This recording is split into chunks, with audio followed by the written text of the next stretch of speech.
मुख्यमंत्री योगी आदित्यनाथ आज अपने मंत्रिमंडल के साथ प्रयागराज पहुंचे। महाकुंभ नगर प्रयागराज में कैबिनेट की बैठक के बाद निर्णयों की जानकारी देने के लिए प्रेस वार्ता की। सुनिए प्रेस वार्ता करते क्या कुछ कह रहे हैं सीएम योगी। मैं पूरे मंत्री परिषद की ओर से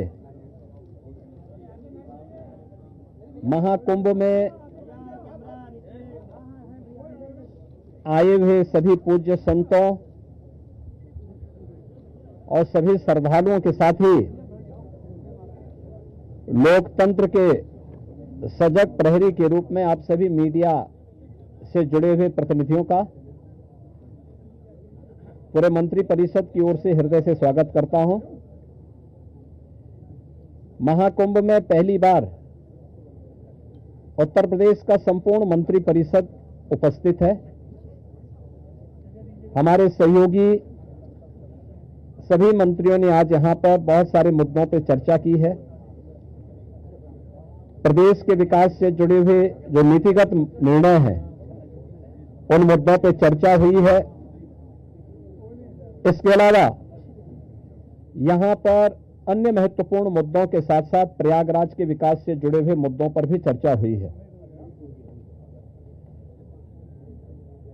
इस अवसर पर जिन मुद्दों पर आज यहां चर्चा हुई है उनमें खासतौर पर प्रदेश सरकार के जो महत्वपूर्ण मामले हैं उनमें से उत्तर प्रदेश की जो एरोस्पेस और डिफेंस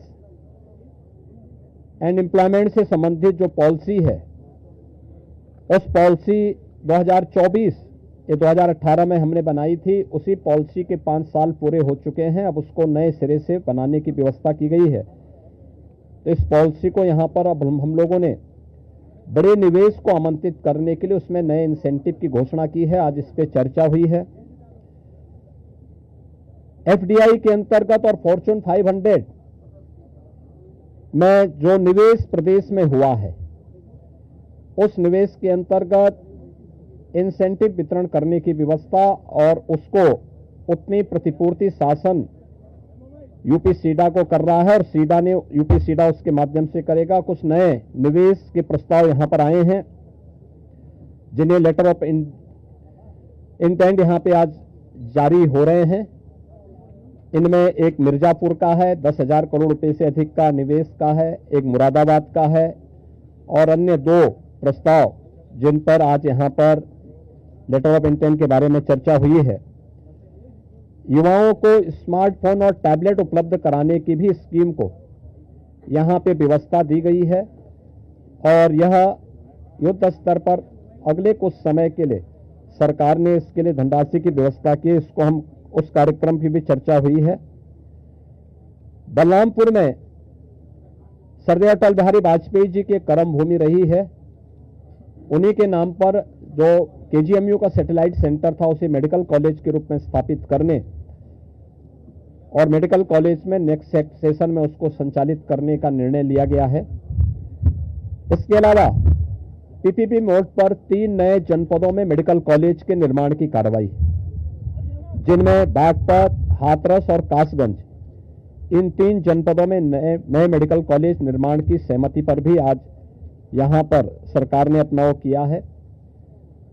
टाटा टेक्नोलॉजीज के साथ में मिलकर के प्रदेश के अंदर 62 आईटीआई को 5 centre of invention and incubation and training centre की स्थापना के बारे में भी एक नए प्रस्ताव को, जो एक प्रकार का हब एंड स्पोक मॉडल होगा और मॉडर्न एज कोर्सेज के साथ उत्तर प्रदेश के युवाओं को जोड़ने के लिए कार्यक्रम के साथ सहमति भी आज मंत्री परिषद ने यहां पर इस प्रस्ताव को भी दिया है।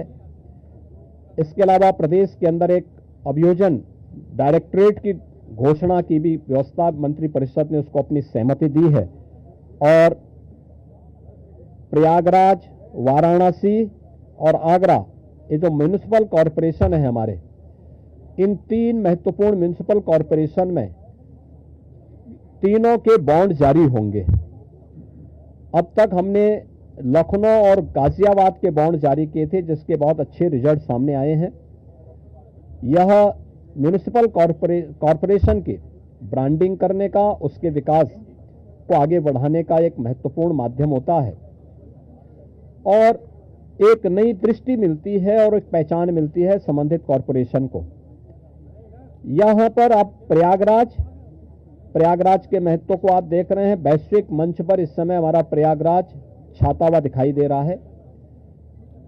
जिस श्रद्धा के साथ पिछले एक सप्ताह के अंदर 9.25 करोड़ से अधिक श्रद्धालुओं ने संगम में आकर के पावन स्नान का आनंद लिया है, अनुभूति की है, वह यानी अविस्मरणीय है, अकल्पनीय है।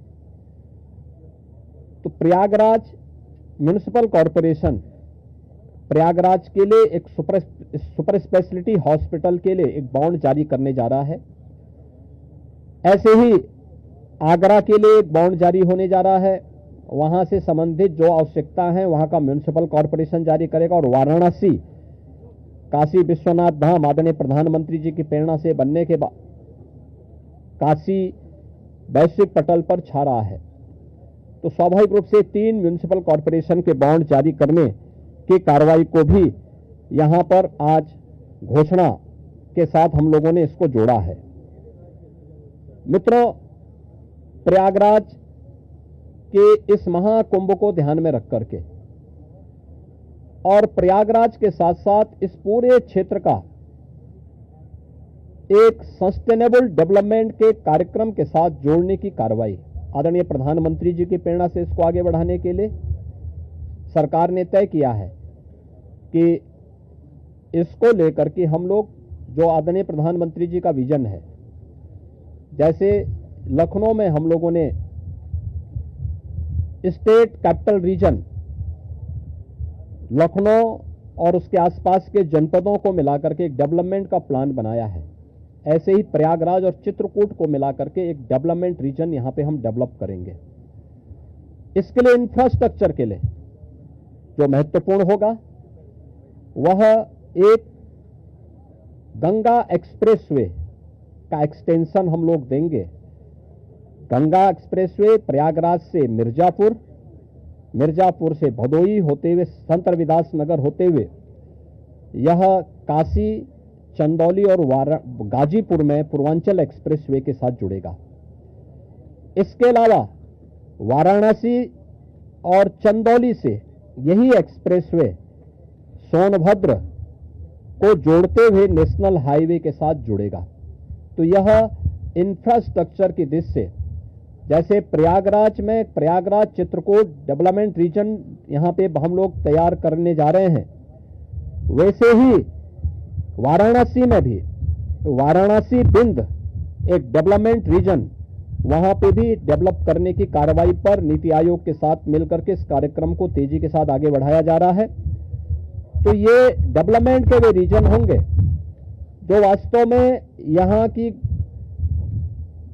न केवल पर्यटन की दृष्टि से बल्कि आर्थिक उन्नयन में और यहां पे रोजगार सृजन में बड़ी भूमिका का निर्वहन करेंगे। उस प्रकार का इंफ्रास्ट्रक्चर की दृष्टि से एक्सप्रेसवे एक तो ये एक्सटेंशन हम लोग इसको करने जा रहे हैं जो प्रयागराज, बिंद और काशी एक्सप्रेसवे के रूप में इसे हम लोग जानेंगे। दूसरा है चित्रकूट और प्रयागराज के गंगा एक्सप्रेसवे को जोड़ने के लिए बुंदेलखंड एक्सप्रेसवे को गंगा एक्सप्रेसवे के साथ यहां पर भी जोड़ने की एक कार्रवाई को आगे बढ़ाना, जो चित्रकूट की दूरी को प्रयागराज के साथ जोड़ सके और रीवा हाईवे जो नेशनल हाईवे है, इस हाईवे को भी एक सुविधा इस एक्सप्रेसवे के साथ, गंगा एक्सप्रेसवे के साथ या फिर बुंदेलखंड एक्सप्रेसवे के साथ जुड़ने का एक अवसर प्राप्त होगा। तो ये दो महत्वपूर्ण के साथ साथ प्रयागराज की अपनी आंतरिक चैलेंजेज हैं, ट्रैफिक के चैलेंजेज हैं और इसमें हम लोगों ने अभी से यहाँ पर पहले आदरणीय प्रधानमंत्री जी की प्रेरणा से भारत सरकार के राष्ट्रीय राजमार्ग विभाग ने लखनऊ रायबरेली होते हुए प्रयागराज की दूरी को बहुत आसान किया है, जिसमें गंगा नदी पे एक 6 लेन का ब्रिज भी बन रहा है। इस समय हमने उसकी एक व्यवस्था स्टील ब्रिज दिया है इस पूरे महाकुंभ के दौरान, जो प्रॉपर रूप से कार्य कर रहा है।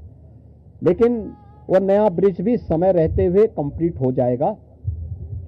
ऐसे ही अन्य कनेक्टिविटी के लिए यहां से मिर्जापुर, जौनपुर, वाराणसी, आजमगढ़, गोरखपुर की कनेक्टिविटी को बनाए रखने के लिए यहां पर जो मांग हो रही थी, प्रयागराज शहर की तरफ से सलौरी और हेपापट्टी के बीच में, झूसी के बीच में इस पूरे ब्रिज को बनाने की एक कार्रवाई को, 4 लेन के एक ब्रिज को सरकार इसको बनाएगी। दूसरा, रीवा की तरफ से और जो आपके अरेल की ओर से जो यहां पे प्रेशर है यमुना जी के ब्रिज पे, सिग्नेचर ब्रिज आज से 20 साल पहले बनकर के तैयार हुआ था। आज यहां पर उसकी दृष्टि से बहुत महत्वपूर्ण आवश्यकता यहां पर है कि उसके पैरेलल एक नया ब्रिज बने। तो सिग्नेचर ब्रिज के पैरेलल यमुना जी में भी एक नए ब्रिज को हम अपनी सहमति, कैबिनेट ने अपनी सहमति दी है कि हाँ, शास्त्री ब्रिज के पैरेलल तो हम उसके साथ कर ही रहे हैं और इसको भी हम उसके साथ जोड़ेंगे। तो ये महत्वपूर्ण घोषणाएं प्रयागराज के इंफ्रास्ट्रक्चर, यहां के सस्टेनेबल डेवलपमेंट की दृष्टि से, डेवलपमेंट और रोजगार की दृष्टि से, और आने वाले समय में यहां के नागरिकों के जीवन स्तर को और बेहतर बनाने की दिशा में जो आदरणीय प्रधानमंत्री जी की प्रेरणा है उसको आगे बढ़ाने के लिए ये कुछ घोषणाएं आज यहां पर कैबिनेट ने जिस पे चर्चा की है, अपनी सैद्धांतिक सहमति दी है। और मुझे पूरा विश्वास है कि अगली बार जब कुंभ के साथ उत्तर प्रदेश जुड़ेगा तो इन सब इंफ्रास्ट्रक्चर का लाभ आने वाले श्रद्धालुओं को प्राप्त होगा। मैं आप सबका एक बार फिर से अपने मंत्री परिषद के सभी साथियों की ओर से हृदय से स्वागत करता हूं, अभिनंदन करता हूं। कहाँ गए भाई राजभर जी, और ये कहाँ गए अपने आशीष पटेल जी, निषाद राज, कहाँ हैं लोग?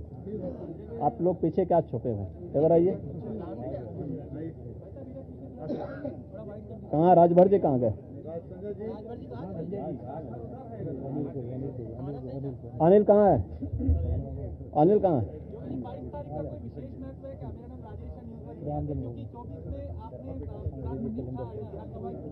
हाँ, तो इसीलिए तो यहाँ पे ये प्रभु की ही कृपा है। प्रभु आज ही के दिन 500 वर्षों के बाद अयोध्या में विराजमान हुए थे और आज पहली बार उत्तर प्रदेश का पूरा मंत्री परिषद आज यहां पर आया है। और मुझे लगता है कि अगले कुंभ की क्या स्थिति होती है, लेकिन उसका इंफ्रास्ट्रक्चर उत्तर प्रदेश का ये मंत्री परिषद आदरणीय प्रधानमंत्री जी की प्रेरणा से यहां पर प्रयागराज की धरती पर प्रस्तुत कर रहा है। और मुझे विश्वास है कि इसको, जैसे प्रयागराज की कायाकल्प पिछले 6 वर्ष के अंदर हुई है, ये इंफ्रास्ट्रक्चर प्रयागराज को एक वैश्विक पहचान दिलाने में सफल होगा। आप सबको मैं एक बार फिर से धन्यवाद देता हूं। बहुत बहुत अभिनंदन।